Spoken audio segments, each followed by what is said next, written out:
The rain flowed over Seattle's cobblestone streets like old tears the city could no longer hide. Inside the small community library, Claire Morgan was alone, gathering forgotten books under the cold glow of the lamps. Each tick of the clock carried a weight, a quiet reminder that no one was waiting for her at home. The wind pressed against the windows, making the glass hum as if it could feel her solitude. Outside, the night watched in silence, patient, knowing, almost tender. The tall shelves held more than stories. They held pieces of her life. As Claire ran her fingers along the worn spines, she felt as though she were tracing scars. The pages offered her comfort, small worlds where pain made sense and love, even from a distance, still found a way to exist. She didn't just read books. She lived inside them, searching for something that could explain her own emptiness. But in reality, every new beginning seemed to return to the same quiet void.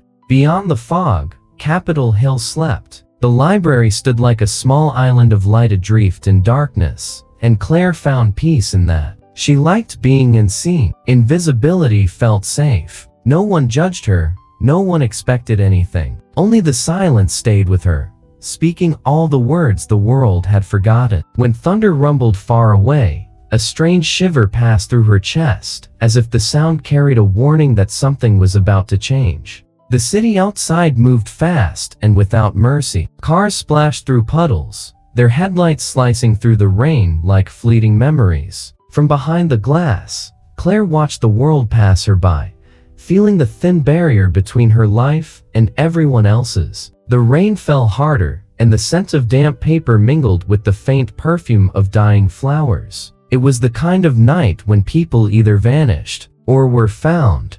Her apartment in Fremont was small, cold, and too perfectly organized as if order could keep loneliness away. Every object had a place, but no place had warmth. On the sideboard, the faded photographs of her mother still smiled through time, holding onto moments that no longer existed. Since her mother's death, the colors of her world had drained away. The phone rang from time to time, but never with good news. Life had split in two, before and after, and the after seemed endless. Her father's voice had faded long ago. Sometimes she dreamed of a faceless man calling her name and woke up trembling, unsure if it was memory or imagination. She had learned that love is what remains when everyone else has left. Maybe that's why she loved books so deeply they were abandoned too, waiting for someone to choose them again. But unlike them, Claire was still waiting to be chosen. In the mornings, the smell of fresh coffee tried to fill the hollow silence.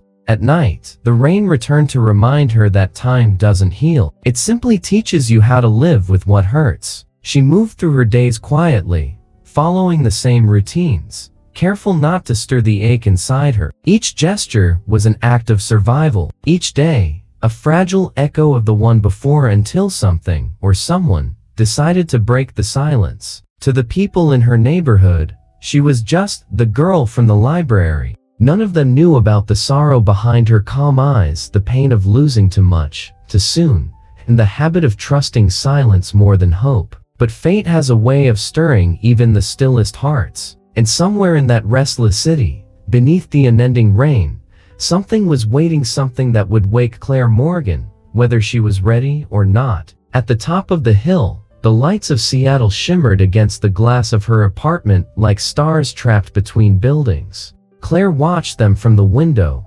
wrapped in a blanket, unsure whether she admired their glow or envied it. Outside, the wind howled through the streets, scattering leaves and secrets across the wet pavement. A strange unease made her glance at the clock. 11:30 p.m. The night was only beginning. As she turned off the library lights and slipped on her coat, Claire had no idea this would be the last ordinary night of her life. The rain fell heavier now, as if the sky itself wanted to stop what was coming. Somewhere deep inside, she felt something shifting, a quiet tremor of change she couldn't explain. For a brief moment, she hesitated before locking the door. Sometimes destiny begins like that, in the single heartbeat of silence before the storm. The phone rang just as she was about to close the library door. On the other end, Rachel Simmons's trembling voice broke through the static like a cry for help. My mother, the hospital, please, hurry.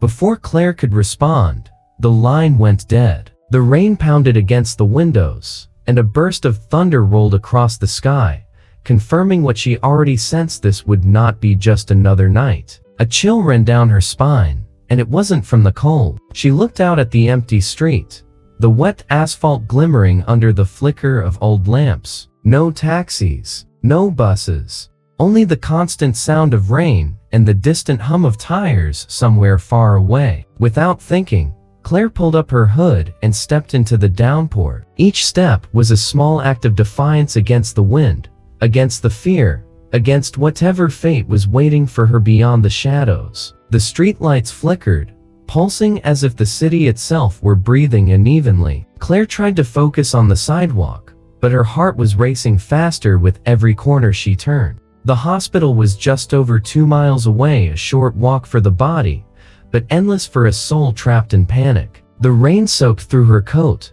her hair stuck to her face, and the cold air sliced at her skin like invisible blades. Still, she kept going. Then she heard footsteps, at first faint, then steady, matching her rhythm. She quickened her pace, but the echo followed. Glancing over her shoulder, she saw 2 figures moving through the mist, too close, too deliberate to be a coincidence. Her stomach twisted. Instinct told her to run, but her legs refused to obey, frozen by a fear that almost seemed curious to see what would happen next. She turned onto a narrow side street lined with old warehouses from the city's port district. The air smelled of rust and salt, mixed with rain and asphalt. Her breath came short and fast. Her steps grew frantic. Behind her, the sound of boots splashing through puddles followed, a cruel reminder that she was not alone. Claire tried to tell herself it was nothing, but fear doesn't believe in coincidences. Fear only believes in omens. The first attack came without warning. Her chest tightened, air vanished, and the world began to spin. She braced her hands against her knees, gasping for breath, but the panic was a faceless enemy closing in. Tears mixed with the rain as she tried to scream, but no sound came out. Her voice drowned beneath the wind and water. Her body trembled as the shadows around her grew closer, drawn by the scent of fear. Suddenly, a blinding beam of light cut through the rain. Tires screeched, and a black car came to an abrupt stop in front of her. The door swung open, and a deep, steady voice broke through the chaos. "Get in." Claire didn't think, she just obeyed. Her cold hands reached for the handle, only to meet another hand, warm, firm, grounding. The touch lasted a second, but it was enough to quiet the storm inside her. The engine roared, and the car vanished into the rain. Outside, the city turned into a blur of light and mist. Claire leaned her head against the window, trying to make sense of what had just happened. The man behind the wheel said nothing, driving with the calm precision that bordered on mechanical. The dark streets of Seattle rushed past as if he knew every turn, every shadow, every secret the city held. With each passing mile, her fear began to tangle with curiosity. Who was he? The car stopped before a tall iron gate hidden between sleek modern buildings. Claire barely had time to react before it opened automatically. The vehicle rolled forward into what looked like another world. For a moment, she thought about running back into the storm, but something in his voice, now softer, almost protective, kept her still. "You're safe now." The words hung in the air like both a promise and a warning. As the rain continued to fall outside, Claire realized she had crossed an invisible line. Fear had turned into uncertainty, and uncertainty into a strange sense of trust. She still didn't know who this man was, or why he appeared on that exact night, but deep down, she felt it. Being rescued wasn't the end of danger. It was the beginning of something far greater. The first thing she noticed was the sound of rain against glass. Claire didn't know where she was, or how long she'd been asleep. She opened her eyes slowly, greeted by the reflection of soft morning light on a high ceiling. The air smelled of coffee and polished wood. Beyond the glass walls, the fog rolled over Elliott Bay. For a moment, it felt like she was dreaming someone else's life. The blanket was too soft, the silence too perfect. Every detail whispered wealth and precision. Claire stood up carefully, feeling the chill of the marble floor under her feet. Her clothes were dry. On the table beside her sat a steaming cup of tea and a handwritten note. "You're safe. E.M." The initials felt both distant and familiar, as if they belonged to a story she hadn't lived yet. The glass door slid open with a quiet hum. On the terrace, the man from the night before stood watching the sea, sleeves rolled up, gaze steady on the horizon. Claire hesitated, unsure if she should thank him or run. Her heartbeat quickened, not from fear, but from something harder to define. The air between them seemed to hum with a silent tension, a connection that words couldn't reach. Ethan Monroe turned slowly, and for a moment, time seemed to stretch. His eyes were a stormy shade of gray, the color of rain about to fall. He didn't smile, but there was something in his expression that stopped her from stepping back. "You collapsed in the street," he said, his voice calm and deep, with a trace of quiet authority. "You were having a panic attack." Claire tried to piece together the fragments of the night, flashes of light, footsteps, fear, but something didn't add up. Something about that night still didn't make sense. She asked him how he knew her name. Ethan looked away, the way someone does when carrying secrets too heavy to share. "Seattle's smaller than it looks," he said with a faint smile that never reached his eyes. But there was something else in his tone, something he wasn't saying. Claire could feel it. This man wasn't a stranger. He knew her, and somehow, he knew things she herself had tried to forget. The loft felt like an extension of Ethan's mind, organized, elegant, but shadowed in places. Abstract paintings on the walls, shelves lined with books on psychology and international politics, and an entire wall of dark monitors that seemed to sleep. Claire moved closer to one, curiosity pulling her in, but when her reflection appeared on the black screen, she froze. It felt like she was staring at another version of herself, one she didn't yet understand, a woman on the verge of change. Ethan approached quietly, his footsteps echoing on the wooden floor. "Don't be afraid, Claire. Last night wasn't an accident." The words lingered in the air like a sentence. Her heart began to race. He explained that someone had been watching her for weeks, someone who wanted to find her, and not for good reasons. Claire let out a shaky laugh. "Why? I'm just a librarian." Ethan's only response was a look. Heavy, unwavering, too honest to be a lie. Rain began to fall again, harder this time, drumming against the glass as if the world itself reacted to the revelation. Fear returned to her chest, but it was different now, clearer, sharper, filled with questions. The man standing before her seemed both protector and threat. She wanted to trust him, but every instinct screamed to run. The problem was, for the first time in a long while, she didn't want to. Ethan handed her a small metal box. Inside it was a flash drive. "It all started 2 years ago, when your mother died." The words hit like a blade of ice. Claire's stomach turned. "What does my mother have to do with this?" she asked, her voice trembling. Ethan took a slow breath before answering. "More than you think." The phrase hung between them, suspended in that fragile space where fear meets destiny. He walked toward the window, the city lights rippling across the glass, and Claire realized she was standing at the edge of something far beyond reason. That night hadn't been chance, the rescue, the fear, the unanswered questions. It was all part of a story much bigger than her. And for the first time, she understood. The danger wasn't just out there. It was woven into the past she thought she'd left behind. In the days that followed, the glass loft became both sanctuary and cage. Claire wandered through its wide spaces, listening to the endless rhythm of rain, trying to understand who Ethan Monroe really was. He appeared and disappeared like a ghost in a tailored suit, bringing her coffee and half answers. Every glance between them carried the weight of something not yet spoken, something inevitable. There was too much silence for it to be coincidence. One morning, Ethan appeared with a document in hand and a request. "Stay under my protection." His voice was firm, but his eyes asked for trust. Claire hesitated.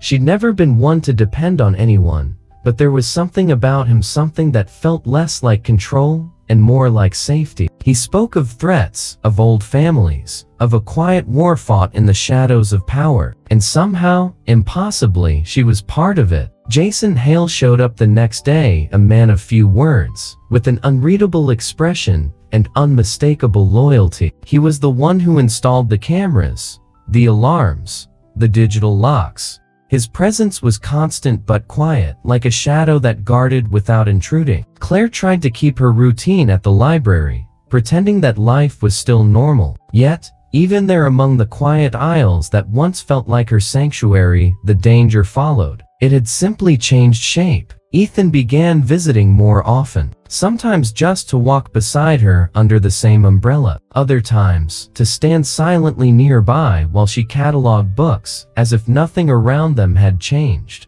Between glances and half-hidden sighs, something unspoken began to form, a fragile bond built on necessity, trust, and a curiosity neither of them could control. Fear was slowly giving way to something warmer, something dangerously close to longing. One afternoon, Ethan took her to a small cafe tucked away in Belltown. The space was dimly lit, the walls lined with old photographs and amber lights that glowed like faded memories. He didn't talk much, but his silences said more than his words. Claire watched the way he held his cup firm, precise, controlled, like a man terrified of feeling too much. Beneath that calm, she sensed a well. She saw it before he ever admitted it, and for reasons she couldn't explain, she wanted to understand it. The nights that followed were long and unpredictable. In the loft, Ethan would spread out newspaper clippings, company files, lists of names, fragments of a world that felt distant and dangerous. Claire tried to follow his explanations, but her thoughts always drifted back to one question: why did he care so much? Sometimes, when their eyes met, she felt he was hiding something heavy, something that hurt. And deep down, she too had questions she was afraid to ask. The dinner invitation came out of nowhere. Tonight, 7 o'clock. Wear something that makes you forget fear. The car took her to the Space Needle, where a restaurant revolved slowly above a city glittering with rain and light. Ethan was waiting by the window, his gaze caught somewhere between power and vulnerability. When the elevator doors opened, Claire's heartbeat quickened. Something in the air felt irreversible. Over dinner, the masks began to slip. Ethan spoke about his family, about a promise he had made long ago to a woman he respected more than anyone else. Her name struck Claire like thunder. Margaret Morgan, her mother. The waiter poured the wine, but she could barely lift the glass. The sound of his voice faded beneath the weight of realization. This wasn't coincidence. It was destiny wearing the mask of chance. He told her that he owed his life to her mother, that years ago, Margaret had saved him from a mistake that could have destroyed everything. Before she died, she had asked him for one thing: to protect Claire. The confession left her torn between anger, gratitude, and disbelief. The dinner ended in silence, but not in distance, because now, when she looked at him, she didn't just see a protector. She saw someone who carried a piece of her past. Back at the loft, the city slept beneath the rhythm of the rain. Claire leaned against the glass, watching their reflections blur together. Ethan stepped closer, slow and wordless. Neither of them knew what would come next, only that something had shifted beyond return. Outside, thunder split the sky in two, and inside that glass tower, the silence between them was so charged, it felt like the beginning of something impossible to escape. The calm didn't last. The morning after the dinner, Claire found an envelope on the steps of the library. No sender, just a single red flower tied with a black ribbon, and a handwritten note that read, "Not all secrets are meant to be kept." Her heart began to race. The handwriting was uneven, but the message was unmistakable. For the first time, danger had a color, a scent, and a signature. She brought the note back to the loft. Ethan read it in silence, his jaw tight. Moments later, Jason Hale walked in, his sharp soldier's eyes scanning every detail. The security cameras had captured nothing. Whoever had done it knew exactly what they were doing. As Claire watched the two men exchange wordless looks, She realized this wasn't new to them. The danger had been sitting at their table long before she ever noticed it. That night,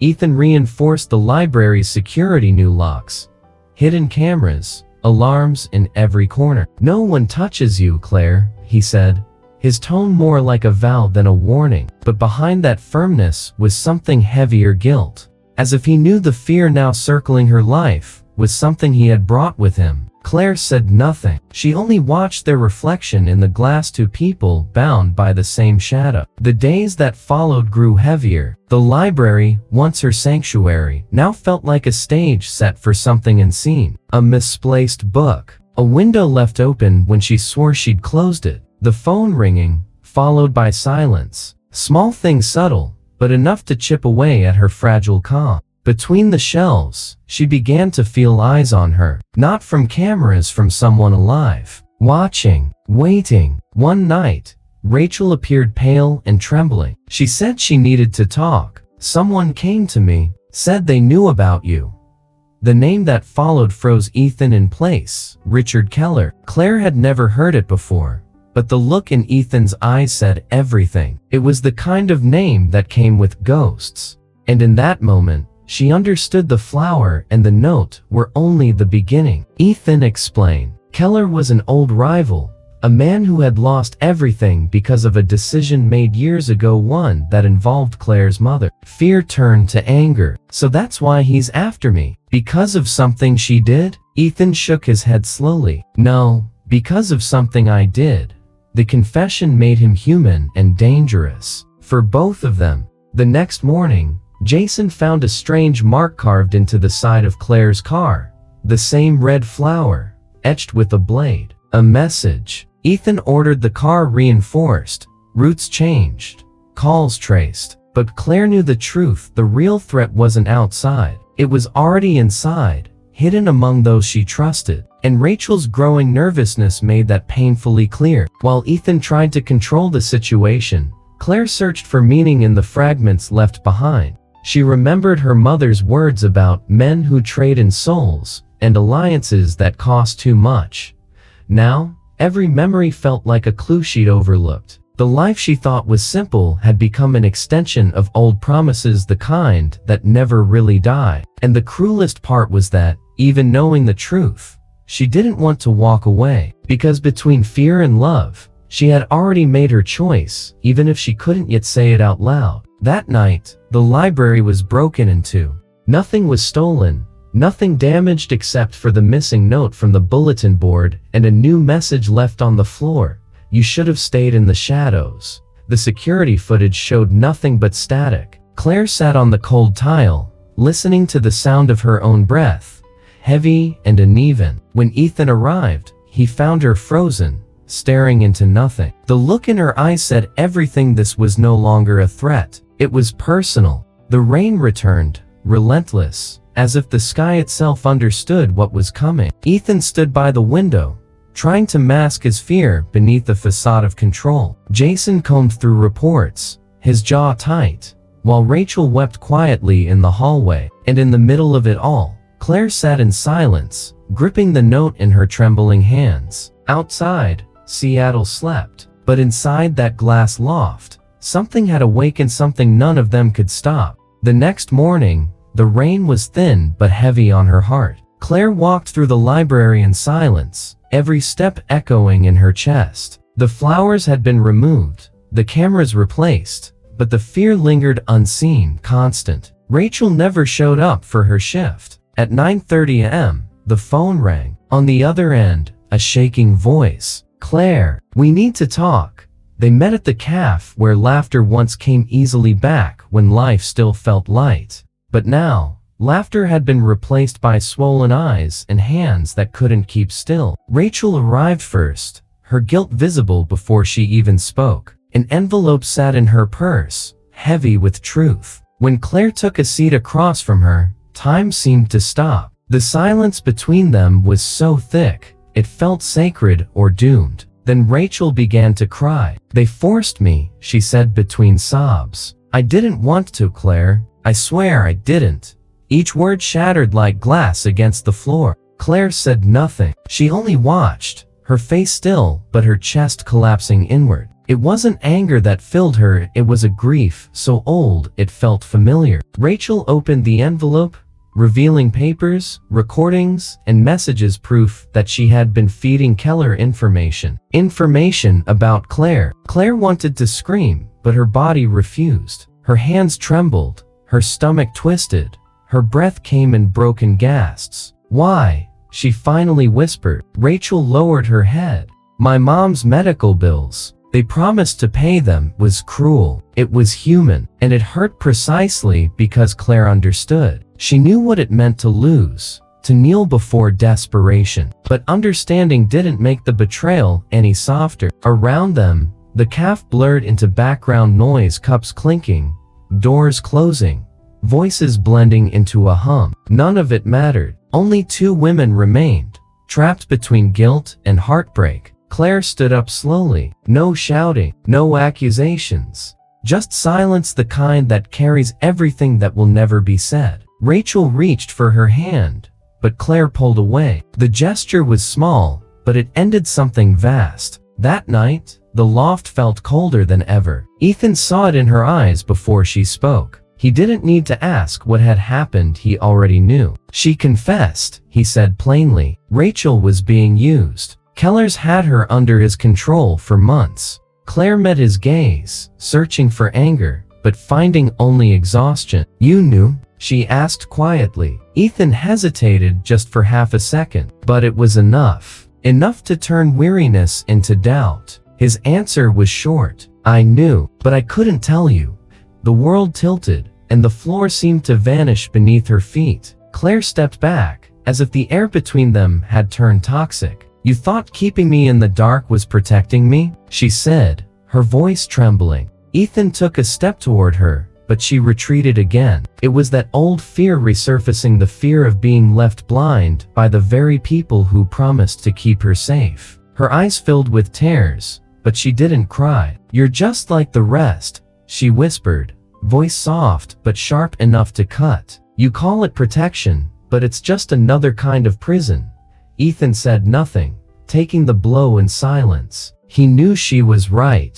The truth, no matter how pure, always arrives too late for those who trusted too soon. And now, whatever had existed between them was stained by secrecy. That night, Rachel vanished. No message, no call, just absence. Jason found her purse near Pike Place Market, abandoned, damp from the rain. Inside was her library badge and the same red flower symbol carved into a piece of metal. Claire held it in her hands for a long time, feeling the weight of it, the guilt, the regret, the end of a bond that had once felt like family. Everything reduced to a single emblem. And in the silence that followed, Claire realized something terrible: no one betrays without a reason. Everyone carries their own wounds, their desperate choices, their broken promises. Yet between the quiet sobs and the distant rhythm of the rain, a new certainty began to take shape inside her. She would no longer be the victim. If fate insisted on testing her,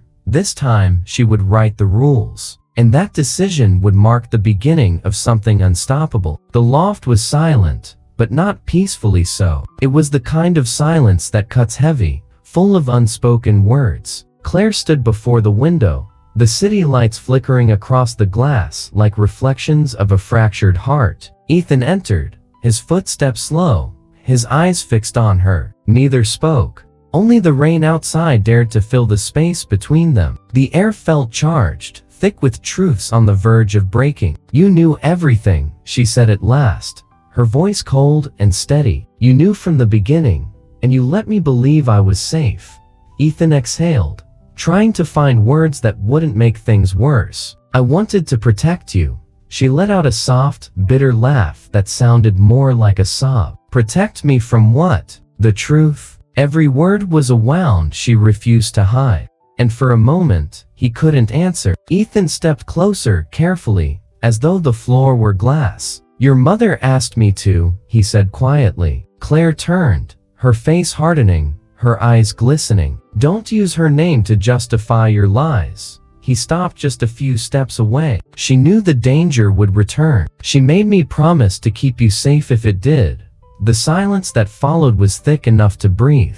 The mention of her mother weakened her, and yet, it ignited something fierce inside her. "So keeping me in the dark was your idea of protection?" She shot back, her voice trembling with anger. "You took away my right to choose." Ethan lowered his gaze, his defenses gone. "If I told you, you would have run, and you would have died." Claire stepped closer, her tone sharp as a blade. "So that's all I was to you? A mission?" He met her eyes, and what she saw there wasn't guilt. It was love. A love he could no longer hide. Claire felt her legs weaken. For a fleeting moment, she wanted to believe him, wanted to think all of this was just a misguided attempt to protect her. But the past was too heavy to ignore. "You made a promise to my mother. But what about me? What did you promise me?" Ethan stepped closer, his voice breaking. "I promised that if anything ever happened, I'd keep you alive, even if it cost me everything." The words trembled, and for the first time, Claire saw the man behind the mask, broken, human, undone. Anger and compassion wrestled inside her. The man who had lied to her was the same man who had saved her. The line between right and wrong was no longer clear. "You trapped me in this life without even warning me." Ethan took a step forward, reaching out his hand. "I didn't trap you. I saved you." His reply came out as a whisper, but it carried desperation. Claire looked at his hand and didn't take it. Sometimes, love is a battlefield where no one wins. Outside, lightning split the sky. The flash lit up the loft, revealing their faces, close, wounded, human. "You don't understand, Claire. Keller doesn't just want to hurt you. He wants to use you. This is bigger than both of us." She shook her head, tears streaming down her face. "Then stop deciding for me." Each tear fell like a bullet, and Ethan flinched as if each one struck him. Jason appeared at the doorway, tense, watching them. "There's movement near the library," he warned. Ethan nodded, though his eyes stayed fixed on Claire. "Don't go there," he said firmly. Claire met his gaze, her voice trembling but resolute. "You can protect me, Ethan, but you can't silence me." His expression faltered. There was fear in his eyes, but also pride. For the first time, she was standing on her own. When Jason left, silence filled the room again. Ethan stepped closer, but this time, he said nothing. Claire looked at him, torn between hate and love for everything he'd done. He reached out, touching her face gently, and she didn't pull away. "I failed to protect you from pain," he whispered. Claire drew in a slow breath and answered softly, "Maybe pain was the only thing strong enough to wake me up." And in that moment, their love stopped being salvation and became war. When Ethan left to confront Keller, Claire stayed by the window, watching the city shimmer beneath the fading rain. The storm outside was easing, but inside her another was forming. She knew his choices came from love, but love, when it wounds, transforms. And now, with her heart scarred and her spirit awake, Claire was ready for something new, to fight. Not for the one who protected her, but for the woman she had chosen to become. Dawn arrived without promises. Claire woke before the sun, her body tired, but her mind sharp. For the first time, she didn't feel fear, she felt emptiness. And inside that emptiness, strength. She walked to the mirror and barely recognized the woman staring back. The girl who once hid behind books was gone. In her place stood someone who had learned that silence too can be a form of defiance. Ethan watched her from the couch, keeping his distance, afraid to break the moment. Claire dressed slowly, tying her hair with deliberate calm like someone preparing for a quiet war. "You don't have to do this," he said, his voice unsteady. Claire looked at him with a new kind of serenity. "Yes, I do. This time, I need to know why I'm being protected." There was no anger in her tone, only determination. And that, more than any threat, was what truly frightened him. Jason brought folders, maps, and reports, spreading them across the table. Claire leaned in, taking in every detail: names, dates, addresses. The threads of the story that had consumed her life were finally weaving together, and for the first time, she understood her place in it. "Keller isn't working alone," Jason said. "We've tracked movement in Queen Anne and at the docks."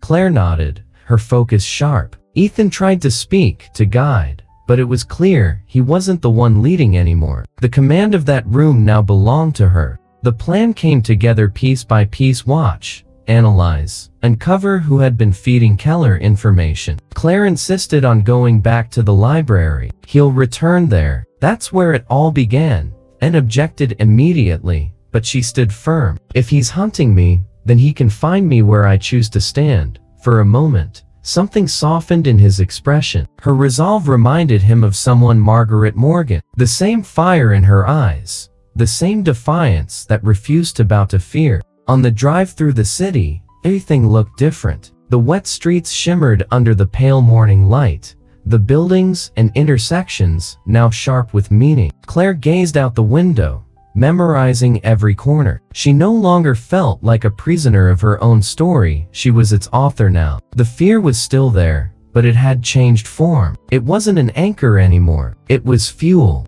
And Ethan, sitting beside her, understood in silence. The woman he had rescued that stormy night no longer existed. Inside the library, the familiar scent of paper and dust welcomed her like an old memory. Claire ran her fingers along the shelves, her heartbeat steady and grounded. "This is where it started," she whispered. Jason set up the surveillance equipment while Ethan guarded the entrance. She took a deep breath. There was no room left for hesitation. It was time to face whatever remained of her past, and whatever future waited beyond it. The air felt heavy, but alive. The hours that followed stretched long and tense. The library had become a watchtower. Every creak, every shadow carried weight. Claire stayed composed, eyes sharp, every sense alert. When the alarm finally sounded, everyone turned at once, but it wasn't Keller. It was a child who'd left behind an umbrella.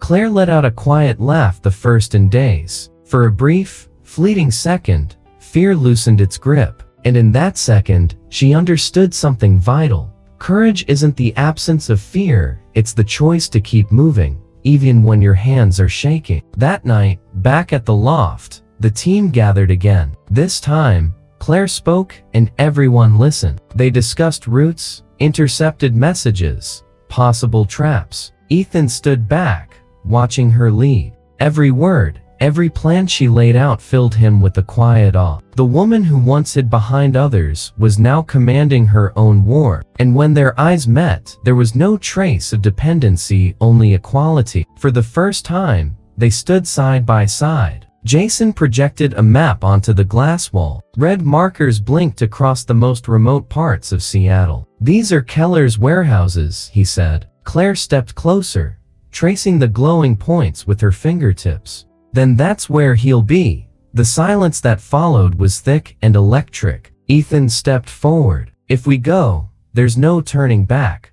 Claire met his gaze steady, unflinching. There never was. And in that moment, fate stopped being an accident. It became a choice. Outside, the rain began again. Drops slid down the window like traces of time, reminding her that everything fragile can be remade. Claire pressed her forehead against the glass and closed her eyes. The girl from the library had died on that wet street weeks ago. The woman standing here now knew who she was, and she was ready to fight, not for survival, but for redemption. Night fell heavy over Seattle. The thin rain made the asphalt gleam like a mirror of shadows. Claire watched the road through the car window as Jason drove in silence. Ethan sat beside her, his gaze locked on the horizon, every muscle in his face drawn tight. The radio hissed with static. No one spoke.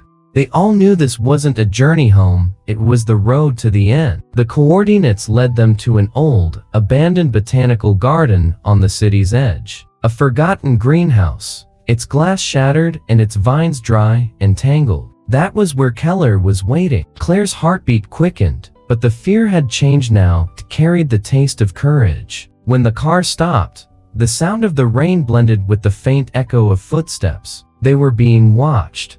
Jason was the first to step out, gun in hand. Ethan followed close behind. Claire took a breath before opening her door. The cold air struck her like a warning, carrying the scent of iron and wet earth. Inside the greenhouse, water dripped from the ceiling in a slow, haunting rhythm. Then came the voice, deep, mocking, deliberate. Margaret Morgan raised quite the daughter. Shame she chose the wrong side. Keller emerged from the shadow suit soaked through, smile sharp and cruel, eyes blue and fractured like ice. Behind him stood Rachel, bound, pale, and crying. Claire took a step forward, ignoring Ethan's warning. "Let her go," she said, her voice steady. Keller laughed, the sound echoing against the broken glass. "You still don't see it, do you? This was never about her. It's about you, about what you inherited without even knowing." The lights flickered. Jason moved to the left, Ethan to the right. The air felt suspended, stretched thin by the weight of every unspoken thought. Keller advanced slowly, his gaze locked on Claire. "Your mother destroyed everything I built. And you?" He smiled darkly. "You're the living reminder of that." Claire's eyes didn't waver. "So this is revenge? Against a dead woman?" He stopped inches from her. "No, this is about what she left unfinished." And he raised the gun. Everything happened too fast. The shot cracked like thunder trapped inside glass. Jason fired back, taking down one of Keller's men. Ethan lunged forward, trying to disarm him. Claire ran to Rachel, tearing at the ropes with trembling hands. Adrenaline surged through her veins, but her mind stayed cold, clear. The chaos was outside. Inside, there was only focus, the calm that comes right before the end. Keller slammed Ethan against the glass wall,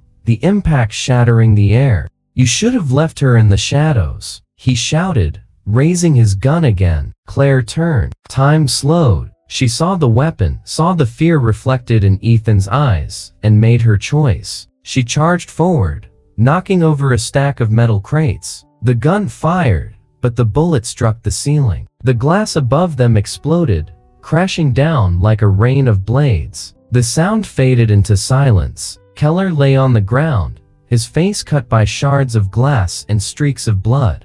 Jason moved quickly, disarming him, while Ethan ran to Claire. She was bleeding from her arm, but she was smiling a faint, exhausted smile, the kind born not from victory over an enemy, but from conquering something much deeper within herself. "I told you I wouldn't run anymore," she whispered. Ethan took her hand, torn between relief and disbelief. "You're just like her," he murmured. "No," Claire replied softly. "I'm what came after." Rachel sobbed quietly in Jason's arms.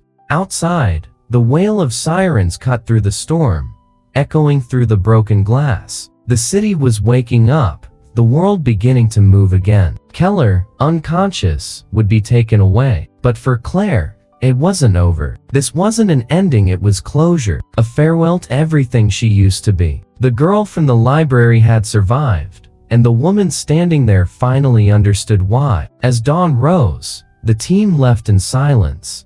The shattered glass reflected the first rays of sunlight, glinting like fragments of a future being rebuilt. From the back seat, Claire looked out the window, watching the skyline emerge from the mist. Every street, every shadow, seemed different now, not because the world had changed, but because she had. The war was over. What remained was the rebirth, not as a victim, but as a force. Months passed after that night. Winter had surrendered, and Seattle bloomed slowly under spring's return. The air still smelled of rain, but now it mingled with something new: hope. Claire walked through the halls of the old Beacon Hill School, now restored. Sunlight spilled through open windows, warming the bronze plaque by the entrance, Monroe Foundation. She stopped to read it and smile. What she had built wasn't a refuge, it was a home. The once forgotten building now pulsed with life. Children ran through the corridors, laughter echoing between freshly painted walls. Books filled the new shelves, stories waiting to be lived. Claire watched it all with calm eyes, the eyes of someone who had seen the dark and learned how to make her own light. Beside her, Ethan walked quietly, proud but understated. Their strength was no longer measured by power or wealth, but by what they had rebuilt together. Rachel was there too, changed, renewed. Guilt had given way to redemption. She now led the Foundation's outreach programs, helping families in crisis. Sometimes, her gaze met Claire's across the room, long looks filled not with apology, but with understanding. Between them stood a bridge of forgiveness, built from shared pain and silent healing. The past no longer demanded to be relived. It had finally been released. Jason Hale remained close, lighter now, almost smiling. He oversaw the Foundation's security and cared for its people like a man protecting something sacred. On quiet afternoons, Claire would find him sitting in the garden reading in the shade. After so much war, he would say, "It's good to finally hear what peace sounds like." And she would nod.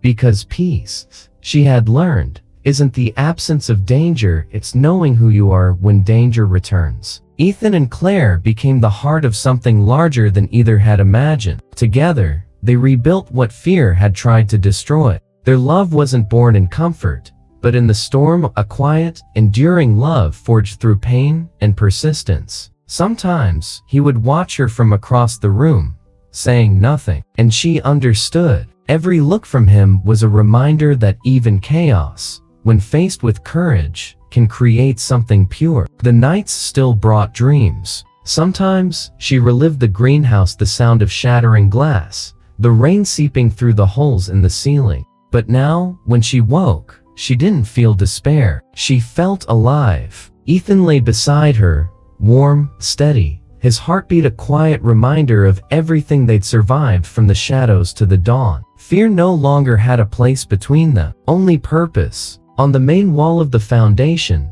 a phrase gleamed in golden letters. "Strength isn't born from what protects us, but from what transforms us." Claire read those words every morning before she began her work.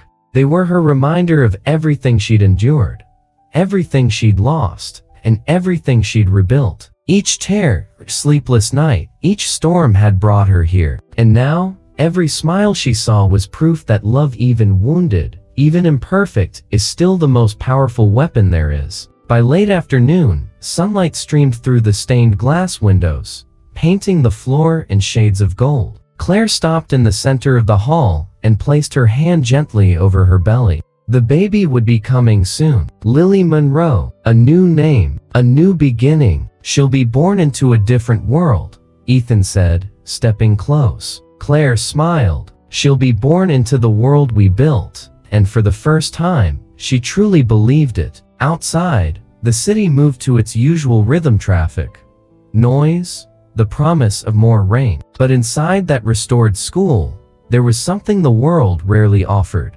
peace. Claire watched a child open a book and smile, and in that small gesture, she understood everything: what she had lost, what she had gained, and what she had chosen to become. Sometimes, the greatest victory is simply to keep going. When the lights dimmed and silence settled again, Claire looked out the window and saw her reflection in the glass. Her life reflected back at her. There was no fear, no pain, only certainty. Everything that had once been broken had found its shape again. And in the end, even the darkest stories can bloom into love if we have the courage to begin again. Time passed, but Claire never forgot the nights when the rain was her only companion. Now, as she looked out from her office at the Foundation, she saw the same sky, only different. The sound of the rain was still there, but it no longer hurt. It was memory, not wound. Music, not fear. She had learned that time doesn't erase the past. It simply teaches you how to dance with it.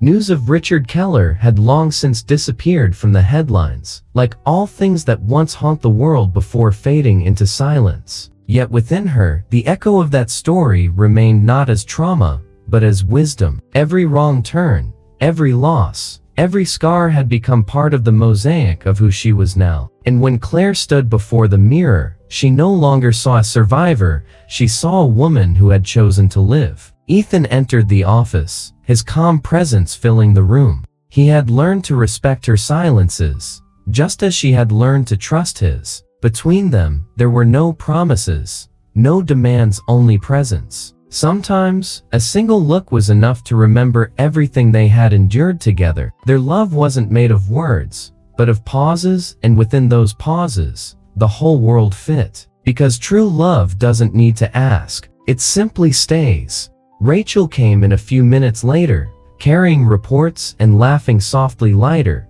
free from the weight she once carried. Outside, Jason chatted with the children, while Lily, now just a few months old, slept peacefully in the crib beside the desk. Claire looked around the room, her heart swelling. This wasn't the kind of ending anyone would ever write about in the papers, but it was the ending she had always deserved. Simple, human, whole. Sometimes she would walk alone to the old library, now closed to the public. Inside, the smell of paper and dust still held the echoes of her former life. She would trace her fingers along the shelves and smile, remembering the woman who once trembled in the dark. That memory no longer hurt. It was gratitude. Gratitude for everything that had to fall apart so she could learn how to rise again. Her reflection in the glass was steady now. The girl who once hid among books had become the author of her own story, and every page of this new life was written with courage. She knew she hadn't been chosen by fate, she had been shaped by fire,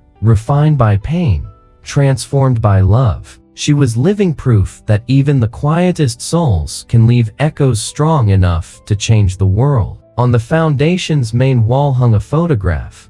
Claire, Ethan, Rachel, Jason, and the children of the school. The caption read, "Out of chaos, purpose is born."